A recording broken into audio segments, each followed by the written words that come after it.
How's it going, my people? It's your boy Wired Up, and welcome to another episode of Wired Up TV. Hope y'all got your hands on the steering wheel and your eyes on the road. Handle your business, whether it's school, work, marriage, parenthood, rehab, or whatever, guys. You know what I'm saying? And don't be a responsibility hoarder. Remember, guys, life is a roller coaster. So even if you're on your way down, don't worry because that car has to come back up. You know what I'm saying? So be ready and don't let life get you down, guys. You know what I'm saying? I just want to say thanks to all my subscribers and all my viewers. Even if you haven't subscribed yet, then please do so. God bless all of you and your families. Now, with that being said, let's get down and dirty and let's start the video, y'all. So, guys, um, I just want to talk about somebody, and that's this gentleman right here.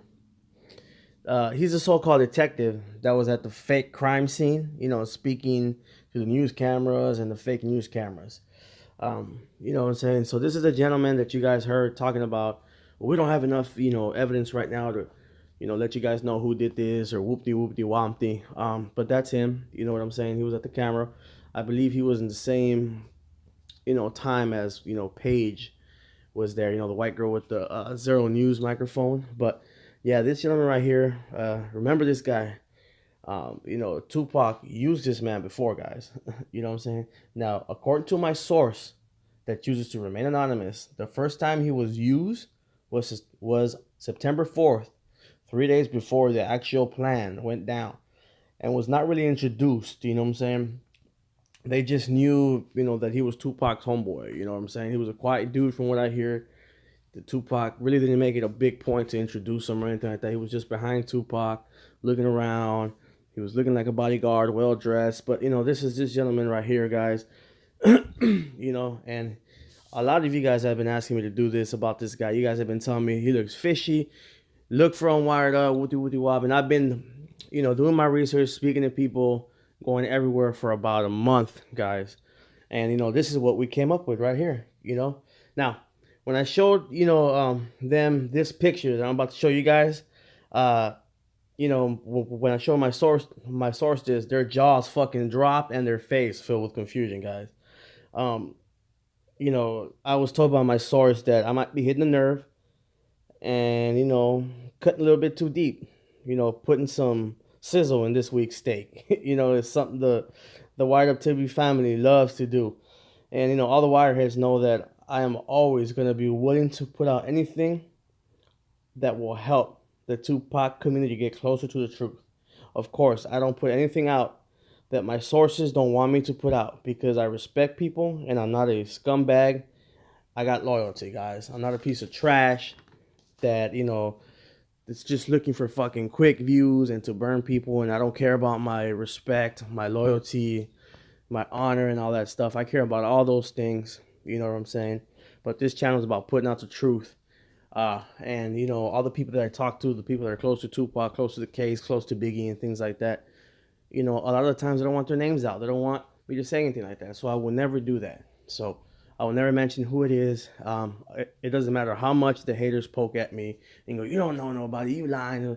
That doesn't bother me. I know who I know, and my true fans and all the wired heads and all my true viewers and everybody knows who, and knows that I'm what I'm all about. And you know what I'm saying? I care about all you guys and y'all the smartest motherfucking people in this whole motherfucking spot. So yeah. you know, um, so the proof that this man was hired by Tupac is that you and I never ever seen or heard from this man again. We've heard from Brent Becker and other cops and other detectives from the Las Vegas Police Department, from the Metropolitan Police Department, and or people that were involved with Tupac's shooting in 1996, September 7th. But we never heard from this guy before. So he completely vanished. Forever. Now, if that's not proof enough, I don't know what is, guys. You're always asking us, well, what proof do you got that Tupac is alive? And what proof? Is this enough proof? Look at his face. He got the same round glasses, you know what I'm saying? And they're all glass from the bottom. Look at him. All glass. He has the same nose. Look at the nose. He has the same mustache, except on the one with the left, it was about 3 days before the one on the right. So his mustache might have grew a little bit. You know what I'm saying? And the picture is a lot more further away. Now, look at the ears also. The ears stick out and then go in. So they stick out on the top and then go in. You know what I'm saying? Look at the bags under his eyes. You can see the bags under his eyes, guys. Even the fucking bags are there. Look at the what I call the Mo Sislak from The Simpsons. Eye bump on top of the eyes. A lot of people have those little bumps on top of the eyes, and this man has the bumps. Look at the one on the right. Look at the one on the left. They both have those little bumps. The same size forehead. You know what I'm saying? And even the same fucking haircut. You can't really see that good in this picture because of the black background, but it's the same haircut, and you could just tell. Look at the side corners that come in right here, and this guy has the same little side corners that go in right there. This is the same man, guys. Pac, you've been caught. You know what I'm saying? We caught him. The Wired Up and the Wired TV, the Wired Up TV family, and all the Wired heads caught Pac. You know what I'm saying? Even though he's a genius, but he left these clues for us. So I don't mean I actually caught him. I just mean I caught some of the clues he left for us. But yeah, this is this man, guys. And by talking to my people, guys, their jaw dropped, and just by the look of their faces, this man was hired by Tupac, guys, and this is the first time he was ever seen. On September 4th, 1996, here at the MTV Awards. 3 days before the actual, supposedly attempted shooting. You know what I mean? There are too many crazy ass, wacky coincidences for this to be real, guys.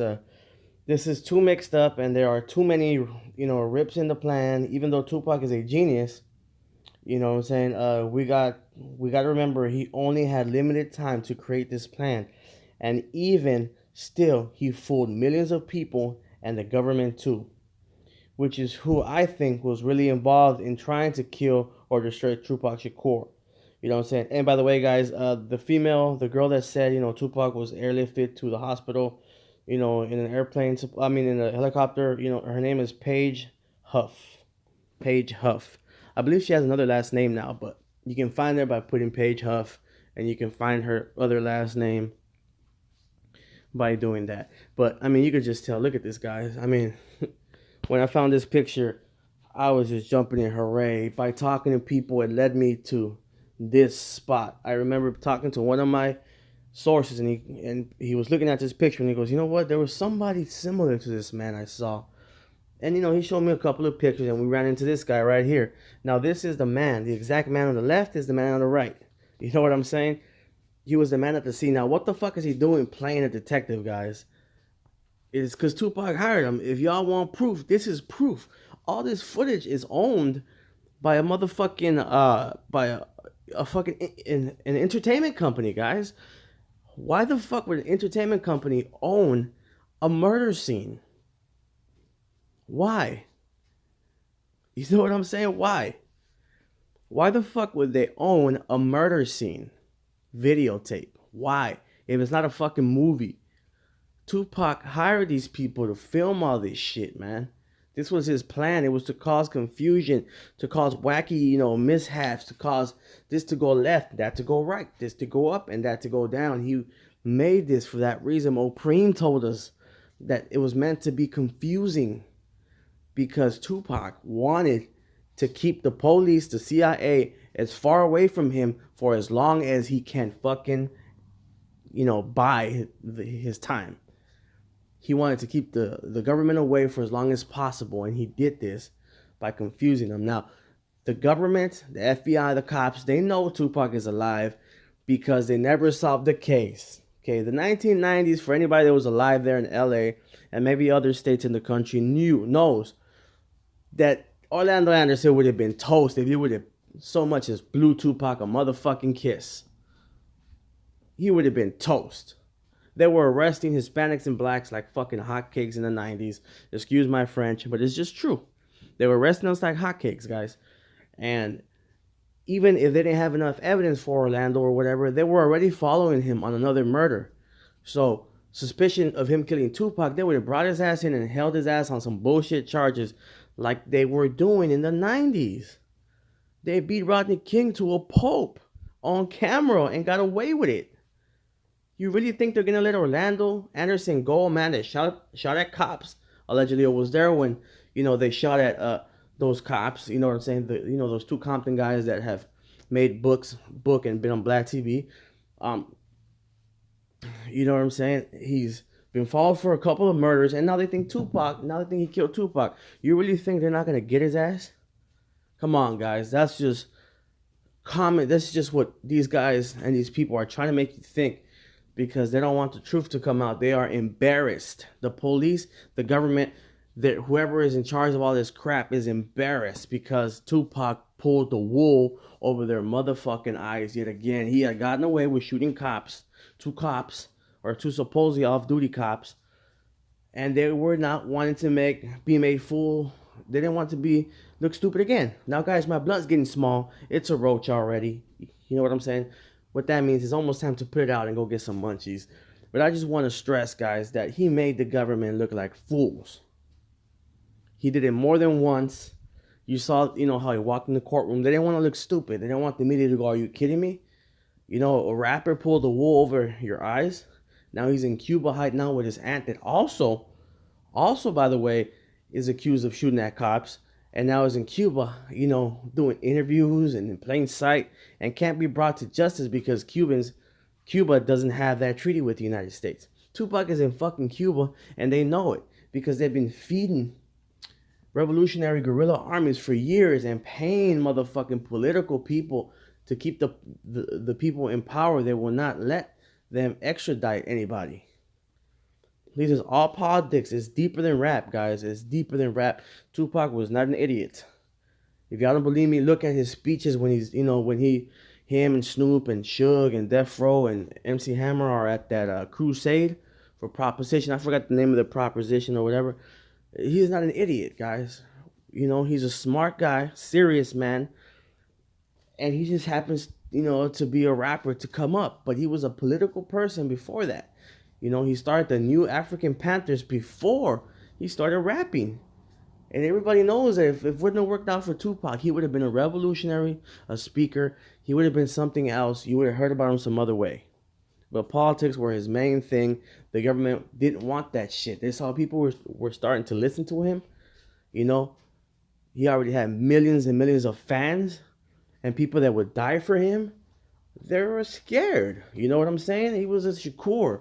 He had roots in Cuba with his aunt. They wanted him gone, guys. You know what I'm saying? Somebody wanted Tupac gone. And he knew it. And, Snoop, fucked up the whole thing by going, "You going to Vegas, Pac?" He asked Pac like 100 times. Now, Suge was already pushing on Pac. Pac had audited Death Row, and he fired his security guard company. And he also fired his lawyer. You know what I'm saying? This is one of the biggest reasons why this man was with Tupac that night, because Tupac didn't trust anybody. He wanted his own people there. So he brought this gentleman, which we're digging up more to find out who he actually really is, or if he's still here. But, he might be in Cuba with Tupac, or in South Africa, or in Africa, or Malaysia, wherever he's at. You know what I'm saying? Spots that Tupac has been known to travel to. It's just in front of our faces, guys. Here's the proof. Here's the pudding. We figured this shit out on Wired Up TV first. Y'all didn't see this shit nowhere else. These two men are the same motherfucking men. Every feature on their faces match. This is the same guy. Okay, he's playing a fucking cop in this video, for God's sake. He is a fraud. He was hired by Tupac to fake Tupac's death. What other more proof do y'all want? What more proof do y'all want? We delivered. Here it is. Here's the proof. The Wired Up TV motherfucking family, all the wired heads. We're right here and we're standing tall, guys. Don't be afraid to speak your mind. Don't be afraid to be laughed at because of what you think. Look at all the proof that we're coming out with. In this channel, you guys got a voice. You know what I'm saying? All your comments get read, and I research everything y'all tell me, even the negative comments, because just because they're negatives, I'm not going to be no ignorant weenie and not pay attention to what you're saying, because a lot of those negative comments are right. I'm not naive enough to think that I know everything, that I know it all. I don't know it all. You know what I'm saying? And a lot of you guys can teach me. So guys, please remember, every idea was once laughed at. Keep your head up, keep positive, and don't be afraid to be the weird one in the room and speak your mind. Okay? Always keep your head up, handle all your business. You know what I'm saying? And keep positive. Don't go astray and don't go to the negative side. And like always, y'all, stay wired up. Peace out, guys.